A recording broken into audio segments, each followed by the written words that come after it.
that 2 cases of wild polio virus were detected in northern Nigeria in the state of Borno. A major setback in the fight to eradicate polio. A new app helps make even the most remote locations more accessible. And a closer look at Washington, D.C.'s Drum Lady. Africa 54 starts right now. Good evening, I'm Esther Gido-Ewart. This is Africa 54. On the brink of eradication on a dreaded disease has returned to strike Africa. The Nigerian government revealed that 2 children have been paralyzed by wild polio in northern Borno state. The shocking revelation comes on the 2-year anniversary since the last confirmed case of polio was reported in Africa. Nigerian officials are collaborating with the World Health Organization and other partners of the Global Polio Eradication Initiative to quickly prevent more children from being paralyzed. The WHO Director of Polio Eradication spoke on Friday about the 2 new cases. Yesterday, we have announced that 2 cases of wild polio virus were detected in northern Nigeria in the state of Borno. This is particularly important and I would say a setback to the program because on 24th of July, Nigeria had actually celebrated 2 years without a wild polio case. This is an area which is not easily accessible, and this is probably why the virus has been able to circulate without being detected and is causing these cases. We are obviously working with the national authorities, or the national authorities are driving this effort and identifying what can be done in this particular area. Goza is near the border with Cameroon, and indeed there is a high risk that this virus was either circulating in Nigeria or in other countries of the Lake Chad basin. So yes, the multi-campaign response that is being planned is in Nigeria as well as in the other 3 countries of the Lake Chad. Until yesterday, we had 2 countries only where polio virus was endemic, and this is Pakistan and Afghanistan. And now with the 2 cases declared yesterday in Nigeria, we have a total of 21 cases in the world in these 3 countries, Pakistan, Afghanistan, and Nigeria. Nigeria was removed from the list of polio endemic countries in September 2014. The WHO requires 3 years with no confirmed cases before declaring a region polio-free. The outbreak is a major setback for the global campaign to eradicate the virus. Africa 54 health reporter Lino Mudu spoke to Dr. Steve Kochi, senior advisor to the director of the Global Immunization Division with the U.S. Centers for Disease Control and Prevention, and asked him for reaction on this latest development. Well, we are very disappointed because on this very day, August 11, we were prepared to celebrate polio-free Africa for 2 years, and so it does come as a disappointment. It is a setback, but we have to put this setback in context because we are at record low levels of polio in the world, only 21 cases in the entire world this year. And Nigeria and Africa have come a very long way in just a few years. Just want to remind people that back in 2012, Nigeria accounted for more than half of the polio cases in the world. So we have come a long way. When you look at what happened, hoping that we receive more details in terms of how this transmission happened, what was this to be expected? Because some people were concerned about the follow-up after Nigeria was removed from the list, and even in general, when there is no new transmission, there is a need for surveillance and other things that come into play. Was this to be expected somehow? Well, I think there are 2 factors that are involved here, and they apply not just to Nigeria, but to a number of other countries in the world. It's very hard once a country becomes polio-free to sustain that energy, that political commitment, that motivation, and this sort of complacency risk is a threat to achieving and maintaining and sustaining polio eradication. The other factor that applies to Nigeria and the other two polio endemic countries in the world, Pakistan and Afghanistan, is insecurity. So these are the double threats to our completing polio eradication in the world. Nigerian health officials have announced an emergency mass polio vaccination campaign in the northeast region of the country.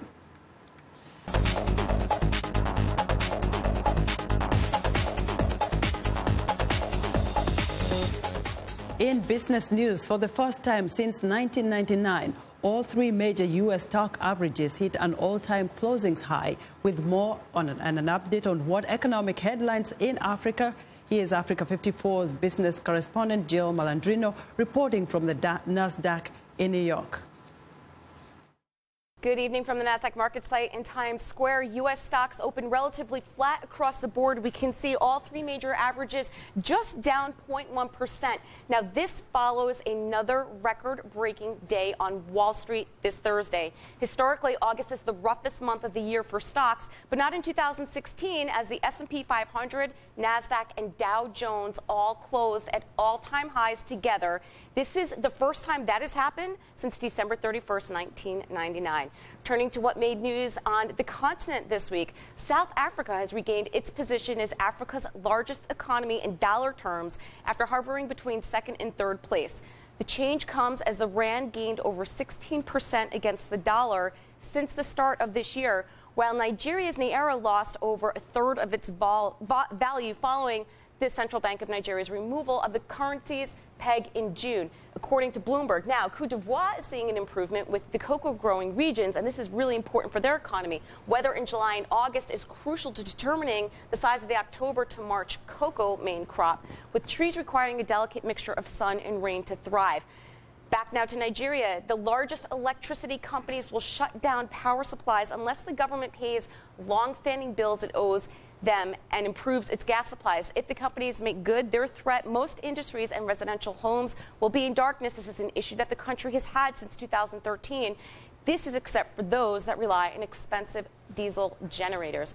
From the NASDAQ market site, I'm Jill Malandrino for Africa 54.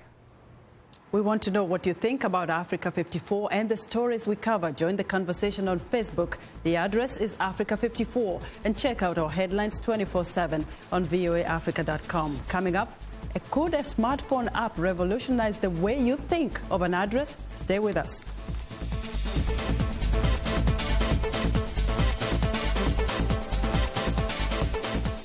Health news and notes. This is Living Better. Vitamin D, it's essential for healthy bones and teeth. It's found naturally in fish, eggs, or dairy products. But in the United Kingdom, government health authorities may soon recommend that some foods be fortified with vitamin D, following a report recommending that Britons consume more of the vitamin. Report author Hilary Powers. Ministers of Health that will consider the pros and cons of introducing vitamin D into more foods. Vitamin D is also synthesized by the skin when exposed to sunlight, so getting adequate sun exposure can be important for many people, especially those in northern latitudes. I have this vitamin D spray that I take throughout the autumn and winter. The whole family takes it, and you just spray it on the tongue. Estimates are that half the world's people don't get enough vitamin D. I'm Martin Seacrest for VOA's Living Better.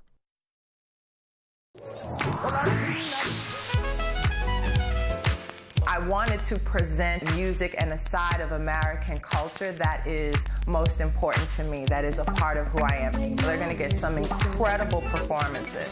That's one of the things I love, bringing these artists in so you can get to see them do what they do. It's soul music, and that's what music is. It's that which comes from the soul.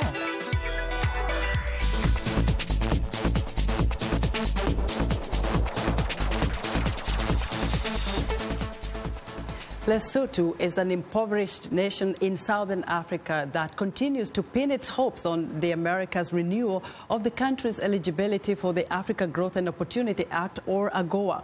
Through AGOA, the country has enjoyed growth of a textile and garments industry that employs about 40,000 people, most of them women, due to its past good governance rankings. However, during this period, when the country's eligibility for AGOA is under review, the 40,000 jobs are under threat as the country battles to implement security sector and constitutional reforms to restore the rule of law, accountability, peace and stability to the tiny mountain kingdom of 2 million people.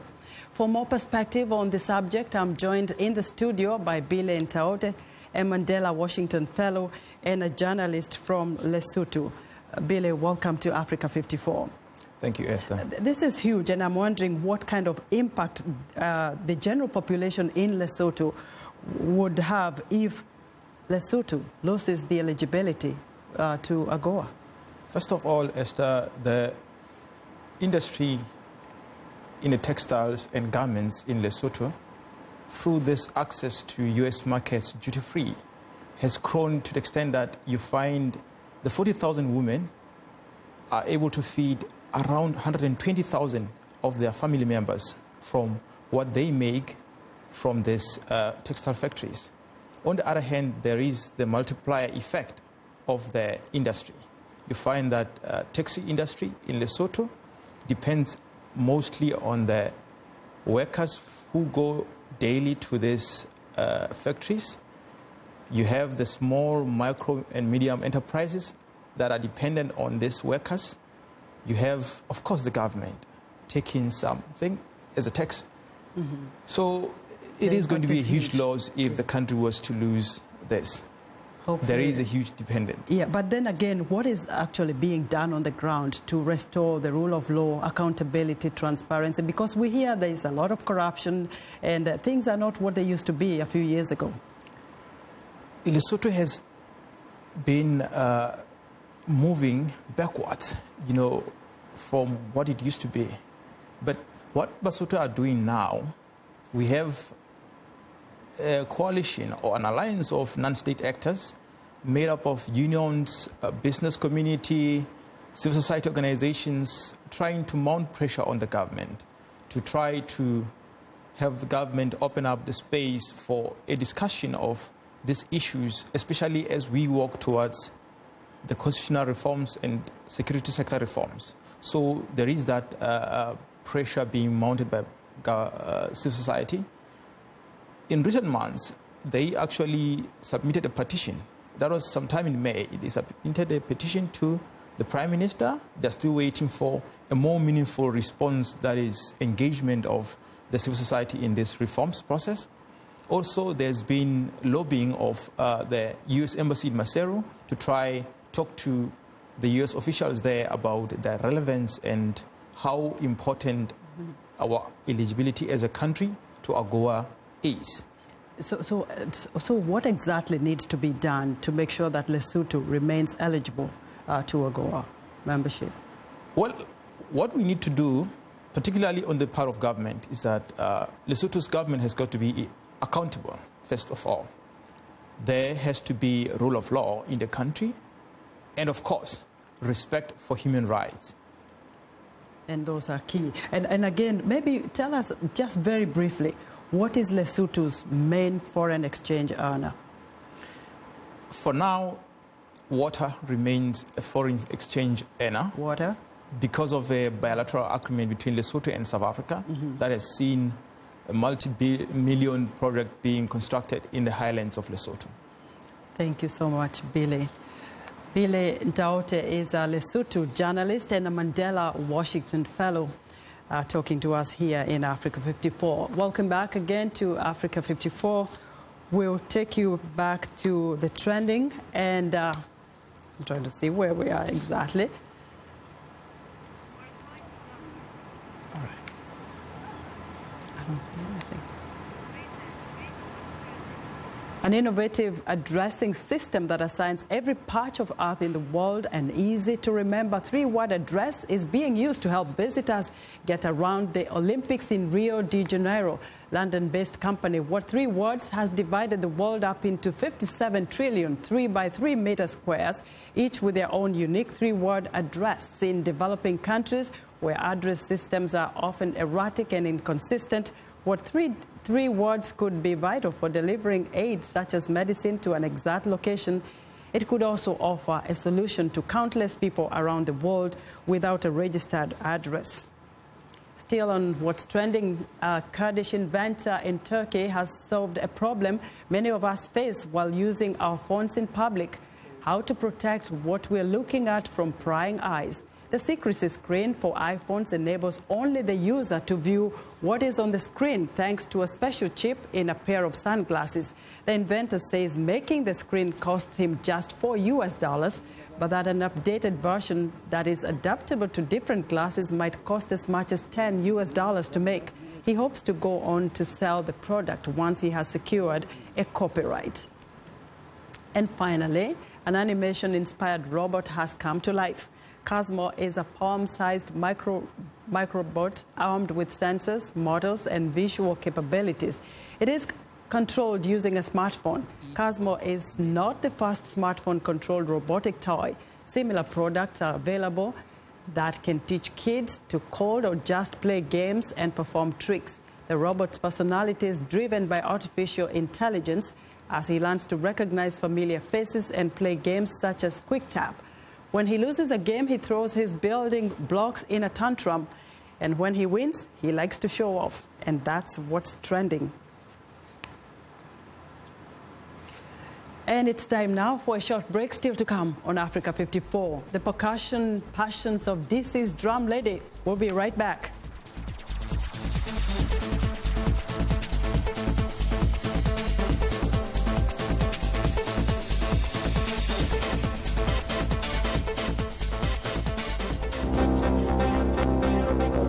Abide by the bond terms issued by the trial court.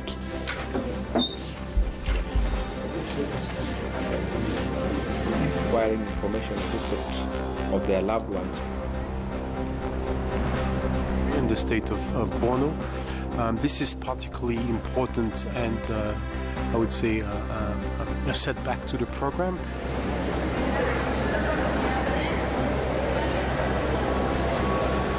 انت عدوي لان احنا في الاول والاخر مصريين.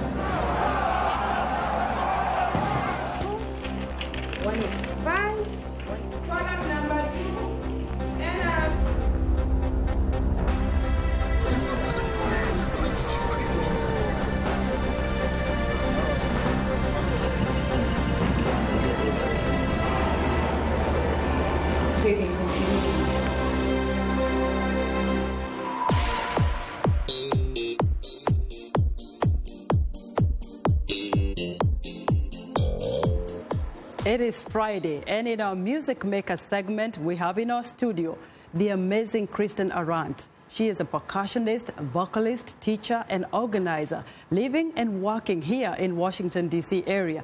Kristen is popularly known as the D.C. Drum Lady. She also has an amazing voice. Kristen, welcome to Africa 54. Thank you. I'm so glad for this opportunity, and I wanted to thank you, Esther, and also thank my sisters, Ayana Gallant and Jackie Cook, who are with me from the Bele Bele Rhythm Collective and are joining me today. So tell us a little bit about what you do and what you're about to do for us, and then hit the road. Okay, great. Well, I just started drumming 15 years ago. It was a wonderful sort of healing art that I discovered that I had a great passion for. So I went to many different teachers to learn more about how to play djembe and all about the Malinke orchestra of drums. And I finally did make it to Ghana in 2010 for the first time, and I've been back 3 times. And I have a passion for sharing the drum, especially with women and girls, because we don't have as much access to it through teachers, and there is a lot more women and girls coming to the drum, and I think it's very powerful to see women playing the drum because we have a different approach to it than men do traditionally. And also my husband, who is Kweku Owusu from Ghana, he and I, we have a shop and a business in DC called Hands On Drums, and it's a pop-up store and community space where we celebrate and support the work of a community of craft workers in the Arts Center of Accra.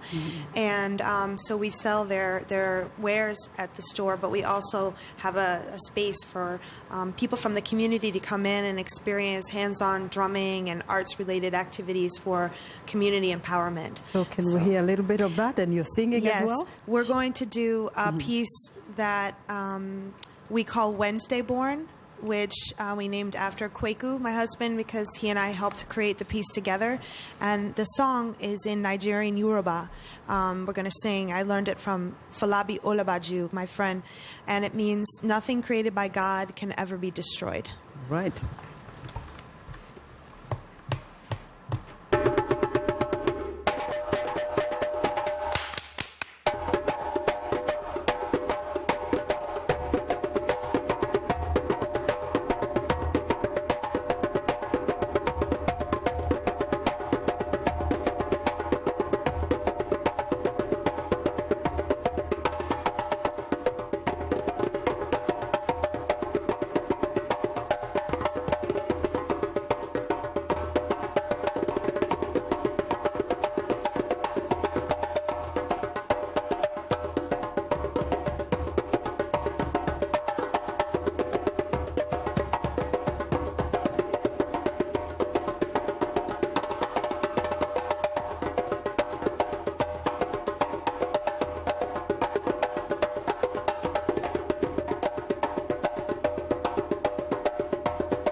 All right, Kristen, we still have time. We still need you to play something else for us. What else can you show for us? I understand you also do some charity work with all this drumming for Africa as well.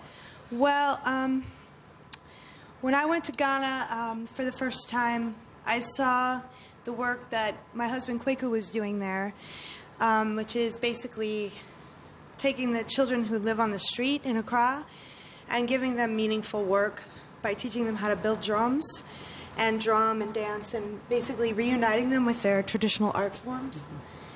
And it's a beautiful work. So I've been trying to help support that work since we met about 5 or 6 years ago. And actually, a lot of the women in the Belly Belly Rhythm Collective and other people in the community have been extraordinarily supportive of it as well. And actually, right now, you know, in Accra, the Art Center is sort of like pieces of it are being demolished. So our craft workers don't have, some of them are losing their homes. So we've been building on a little plot up the coast in Senya Bereku. Using the music. Yeah, so we're trying to work on building new homes for the art. I'm trying to make sure you can catch your breath maybe until so you can play something else for us. What else do you have for us? We'll play Fanga. I'm sure many people know this. Welcome, Be Well, Amen. And it's an amazing rhythm that's really an amalgamation between Nigeria, Liberia, and New York. I'm going to let you do it while I dance. Ayana is going to do the Okay. lead vocals for this one.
Welcome to the Voice of America's Newswords, where we teach you about words in the news.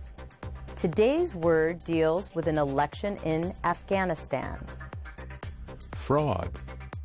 U.S. officials warn that violations of the Afghan Constitution could result in the end of U.S. assistance. They say charges of vote fraud must be examined, and the next president should form a government of national unity. Fraud is a crime. It means someone who takes something of value from people by tricking them. In Afghanistan, there were charges that people changed the result of a presidential election with false votes. So when you hear the word fraud, you will know what this newsword means. Check out more newswords at our website, learningenglish.voanews.com.